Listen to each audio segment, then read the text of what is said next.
Queen Elizabeth commemorates her platinum jubilee as she grants Camilla the title of queen. She's clearly acknowledging everything that's transpired, all the history between, Camilla and Charles and Diana in this case. Prince Harry gives a glimpse into dad life as Duchess Kate shows off her sporty side. She's really in there playing, doing the drills, doing the practices, throwing the ball around. And royal expert and author Stuart Pearce reveals how the Queen is training for her jubilee and how Harry's book is helping he and Charles heal. And I understand that she's using the grand staircase at Sandringham House and walking up and down at least 3 or 4 times a day and using it as a training ground, to discover longevity of energy and how she can accommodate her breath and so forth and so forth. We've got that plus so much more in today's Royally Us. Hello to our fellow royal lovers and welcome to Royally Us. I'm Christina. That's Christine. Welcome to another big week of royal news, Christine.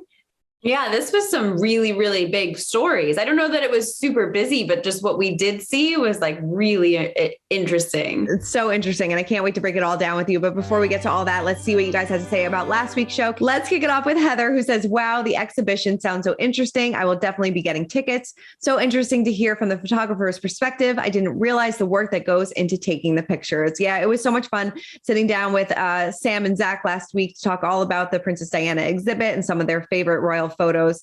So if you're in Chicago or Los Angeles, definitely check it out.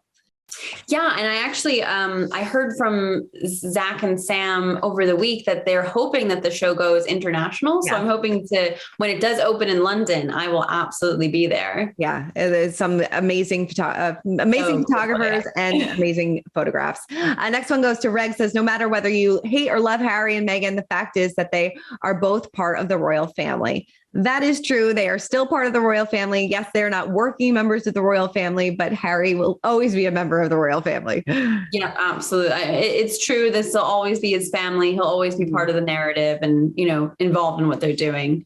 Definitely. And then Jocelyn says, the most despicable act is that Andrew has police protection. Why can't Harry and his family can't have the same? Keeping in mind he is paying for it. What is the problem? Shame on the royal family. Now, this is not just, the royal family's decision. This is obviously the Metropolitan Police and things like that. So there's a lot of different layers to this. And he is no longer a senior member of the royal family, so he can't get all the perks. But yes, he is willing to pay for it. So there's a lot of different layers to this that I feel like we're going to be talking about for a few weeks.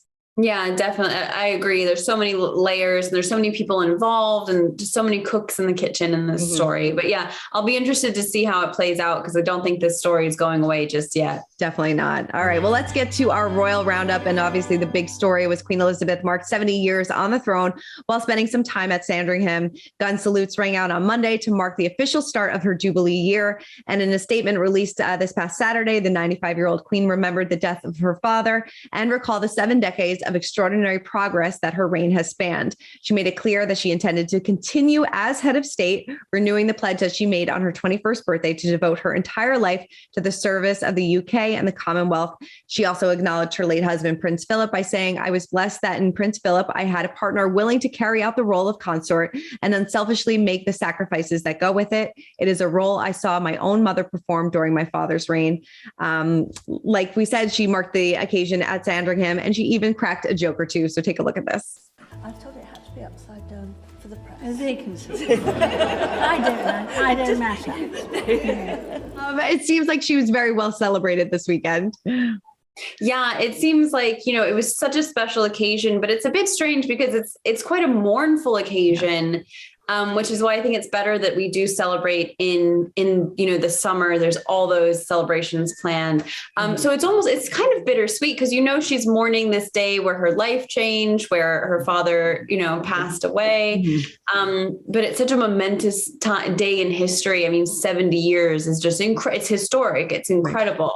So I think they did a very good job at sort of commemorating the day, celebrating it a little bit, but still paying homage to the history and to the things that have transpired. Right. Yeah. You tend to forget, like you said, it's also a day of mourning. She's mourning her father and, but yeah, definitely, 70 years is a long time. Yeah, it's incredible. She did celebrate with a cake and a tea party at Sandringham, which I absolutely loved. And, she seemed in such good spirits. And it was really the first time in a while that we've seen the Queen almost looking and feeling like herself again since the passing of Prince Philip. Mm-hmm. So I think that overall it was such a happy day. It was even a little bit joyful over here in England. There was a little bit of, excitement in the air. I think it'll be more exciting in June when people have a bank holiday. But yeah, 100%. It's going to be a big party. Well, let's get to this big news following the Queen's speech. Like in her announcement, when she released this statement, she announced that Camilla will be named Queen Consort. She said, "And when in the fullness of time, my son Charles becomes king, I know you will give him and his wife Camilla the same support that you have given me. And it is my sincere wish that when that time comes, Camilla will be known as Queen Consort as she continues her own loyal service." Surprising move.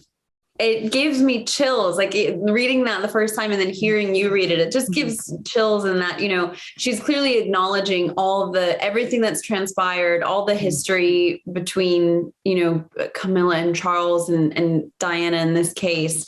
But really she's saying, this is what she feels is the right thing to do for the royal family, that Camilla should be Queen Camilla. She'll be the Queen Consort in every right way, shape, and form. Now, originally, when Charles and Camilla were married, they sort of told the press that she might be known as Princess Consort when Charles became king, because there was still such a strong negative sentiment towards her. Mm-hmm. But in the last, I think it's almost been 20 years since they were married. In the last nearly 20 years, Camilla has really proved her dedication to the British people. She's done an incredible job in her role as the Duchess of Cornwall. And she's undertaken some really serious causes, such as domestic violence, such as, animal abuse and even just literacy and reading. So I think it's a well-deserved role, but to say it's surprising from where we started with Camilla's, public image, hugely surprising. I think a lot of people were shocked. I think so too. A lot of people still have very strong opinions about Camilla, but like you said, a lot has happened over the course of the past 20 years. Harry and William have both spoken out how they accept her, and she's been, a sort of a mother figure to them in some sort of way. So it seems like she has really proven herself, and nothing says that more than getting called Queen Consort. So it's a surprising move. But on accession day, Prince Charles released a statement responding to the news, saying, "We are deeply conscious of the honor presented by my mother's wish, as we have sought together to serve and support Her Majesty and the people of our communities. My darling wife has been my own steadfast support throughout." Why do you think that it's all speculation, but why do you think maybe she announced this on, during her Jubilee year? Why not make this a separate statement at another point? Because this kind of not overshadowed, but it definitely was the headline of the weekend. I think that's exactly why she did that, to turn this into, the headline for the weekend, but to make it a very clear statement that all of the British public would hear. Mm-hmm. If she released a statement at a different time, maybe for a lesser event, it might not have gotten as much attention or airtime. But for her to make this statement as part of such an important message to the public really showed how important it was to her. And it almost feels like she's asking the public to, and she does, she says, "My wish is that, when the time comes, this is what she'll be known as, in the same support that you have given me." So she's saying, "You've supported me for 70 years. I've served you as queen." She even signs this message, "Your servant Elizabeth." Yeah. And she says, "I've served you for this long, and this is my request, that you respect Camilla, support her as you've supported me, and call her your queen." Mm-hmm. So I think it was so powerful. It just really gave me chills. You can tell that the Queen really admires Camilla's commitment to a country that for a really long time hated her. Yeah. And yet Camilla still put the work in. She put the hours in. She put in the care and commitment to the people. She must really love him, because a lot of people wouldn't go through what she went through. Really like her husband. Seriously. All right. Well, following the weekend, the Queen returned to Windsor to resume her normal duties of audiences, credentials, and Privy Council meetings, some virtual, some in person. But she has 3 engagements that she hopes to attend in March. So it seems like she is definitely back to business, right? Yeah. I think in general, she's sort of slowly easing back in, just as the rest of us are sort of post-pandemic easing back into normalcy.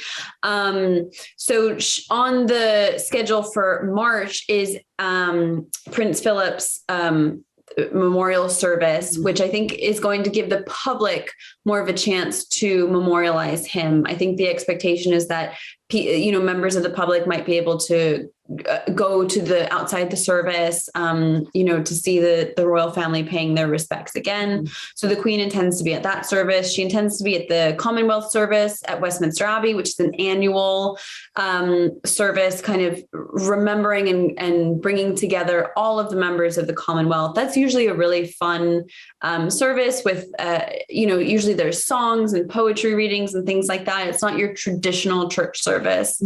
And also there is a rescheduled diplomatic reception for this month, which normally the diplomatic reception is held in December, and it is a big glamorous tiara event. So that might, hopefully, if it continues, if it's as it normally is, would be a really exciting thing to see after so long without anything, sparkly, no ball gowns, a long drought from the pandemic. Yeah, I'm ready for it. Bring it on. All right. Well, before this whole weekend, we had some other royal news. Duchess Kate made a rare appearance with Prince Charles and Duchess Camilla. The trio visited the Prince's Foundation in London's former Docklands, and this was the first time that they had an appearance all together in quite some time. Yeah, I think the last time was it 2011? I believe so. Yeah, it was. I saw that and went searching on Google, and I thought, surely not.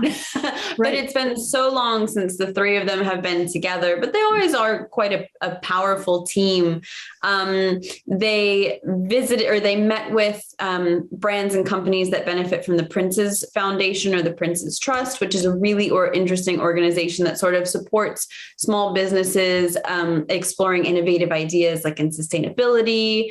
And they met with an interesting brand called Ellipsis that's using silk in a sustainable way. I loved this story because the designer at Ellipsis gifted Kate and Camilla 2 silk handbags and also sent Kate home with a pink silk scrunchie for Princess Charlotte. Love that. I loved that story. The pieces are all made with offcuts from larger fashion pieces, so nothing is wasted. They really try and reuse things, and everything is made to order. So I just found that brand and that interaction interesting.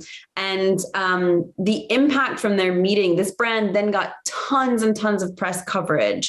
So that really shows why these events and these organizations, the Prince's Foundation, are so powerful for these, these smaller brands that before you had never heard of. Yeah, I love that. I love the pink scrunchy gift. I love that. I'm sure Princess Charlotte. Yeah, I'm sure she enjoyed it. I think she did. Yeah. In the midst of all this, Kate also showed off her sporty side during her visit to Twickenham Stadium, training with the England national team. We know that Kate loves to get down and dirty and show off her sporty side. So this was a lot of fun. Yeah, this was really cool. It was announced that she is the new royal patron of the Rugby Football League. And this event was a part of kind of, kicking off that patronage. And she really got into the sport, into practice. I don't know anything about rugby, so I don't know what they were doing. Same here. But she was really engaged. And I think that's what people really love about these events, is that she's really in there playing, doing the drills, doing the practices, throwing the ball around. I don't know what it's called, but it looked like fun. It looked like fun. And she's going to have a busy few months ahead of her. They also announced that she is going to be headed to Denmark as well, right? Yes. So she's headed to Denmark as part of her commitment to the early years. She's heading to Denmark to learn about how they approach early years and early childhood education and development. Denmark is one of the leading countries in terms of like childhood happiness and even mental health awareness, which we know starts in early childhood. They tend to have, there's all those books about Danish children being the happiest ones on the planet. So she's going to Denmark, meeting with Crown Princess Mary, who is such an incredible, inspirational figurehead. And I'm really excited for that. I think that's going to be a great story. Definitely. All right. Well, now it is time to break down the royal rules, and to help us do that is royal expert and author of Princess Diana, The Voice of Change, Stuart Pearce, who tells us how Queen Elizabeth is really in training for the Jubilee and how Prince Harry's book may heal his relationship with Prince Charles. Take a look. How do you feel that she is prepared preparing for these Jubilee celebrations. They're just 4 months away at this point. It's going to be a long weekend of celebrations, of concerts, of bake-offs and things like that. So how do you feel as she is preparing for this monumentous celebration? Well, she's in training at the moment, isn't she? Because after all, it's 10 years ago that where the Diamond Jubilee took place. So she's in training. And I understand that she's using the grand staircase at Sandringham House and walking up and down at least 3 or 4 times a day and using it as a training ground, to discover longevity of energy and how she can accommodate her breath and so forth and so forth. So she is aware of the fact that she will need to find a way of sustaining her energies. And I understand post-COVID that the Trooping of the Colour ceremony, which is her official birthday at the beginning of June, is also going to be attended for the first time in 2 years. So that's excellent. There's so many things to celebrate. There's a lot of things going on. And I know during that time as well in June, Prince William is going to be celebrating his 40th birthday. Do you know if they're going to be planning a big celebration for that too? Kate just turned 40, and with lockdown and everything, that was a more low-key celebration. But I wonder if they're going to have a big joint party. Yeah, I understand that that's what's going to take place, that they're really waiting. And also because of there's still subtle restrictions in the United Kingdom about COVID isolatory processes, COVID restrictions. And so I believe that what they're doing is that they're just simply waiting for the Jubilee month, but the months of May and late May and early June to really come together and to celebrate in the way that they will be doing. And I understand that Prince William is going to be creating some form of commemorative or anniversary special award that hasn't been fully defined as yet. But, 40 is quite a landmark, isn't it? Or a lodestone to achieve in life. And the fact that it's both he and Catherine's special year, it's quite interesting that he's going to be creating an award medal, and it will always be in dedication to the Diana legacy, which is wonderful. So do you think it is too much of a risk for Harry to come? Well, at the moment, yes, but I think for all sorts of other reasons to do with COVID and to do with the nature of the changing vicissitudes within the British government at this time, because we're looking at the possibility of the fact that Boris Johnson will not remain as Prime Minister. Anyway, that's another subject. But, what will take place is what took place before, meaning that there will be some form of backing from a friend of Harry's and Meghan to provide them with the finance to afford full security. So when they arrive for the Jubilee celebrations, everything will be perfectly fine. I hope so. I hope to see them there. I'm sure the entire family is anxious to see Lilibet and Archie. I mean, he has grown so much over the past 2 years. We had reporting that Harry actually organized a Zoom call between the cousins. Do you think that means that, things are starting to get back on the right track between Harry and William and, everybody's kind of communicating again? Well, they've been communicating all the time. It's just that the little vignettes that have been received by the British press or other, the Australian press and so forth, loves to inflate and distract what is truly going on. As is the nature of the press at this time, it would seem, not with US Weekly. You're always absolutely on the ball with your candor and your veracity. But other press mechanisms tend to, these are times that are very unsettling. They're very quaking for every nation of the world, are they not? Right. We're just coming out, possibly. Let's all pray that we're coming out of a global pandemic, which has also affected our economic status around the world. So many countries are experiencing great hardships to do with the supply chains not working sufficiently and the central organizing principles moving through some degree of quake. And so this is a difficult time. And, what's happening with each member of the family is that they're constantly really processing all that's necessary to keep the family fabric alive. It's just that we don't hear about the intimate calls that are taking place. But, for example, William and Harry speak all the time via Zoom. There was also a report that Charles and Harry have been having video calls and working on their relationship. What have you heard about that? And do you think it's possible for them to mend their relationship? Well, again, it's a tricky one because they've been in constant communication all the way through this process. Right. It's just that what's being identified by certain areas of the media is that they're not, whereas actually they are in full communication. It's just that obviously we're dealing with people who have very, very busy lives. Mm-hmm. And so they may not be speaking every single week, but there are Zoom calls or WhatsApp calls being exchanged all the time.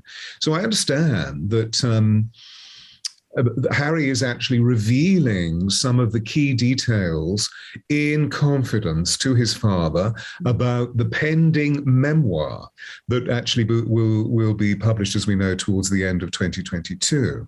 And so in those discussions, I understand that there are lots of healing aspects that are emerging. For example, the exchange of, well, why didn't we talk about it then? Mm-hmm. Well, I'm sorry that we didn't.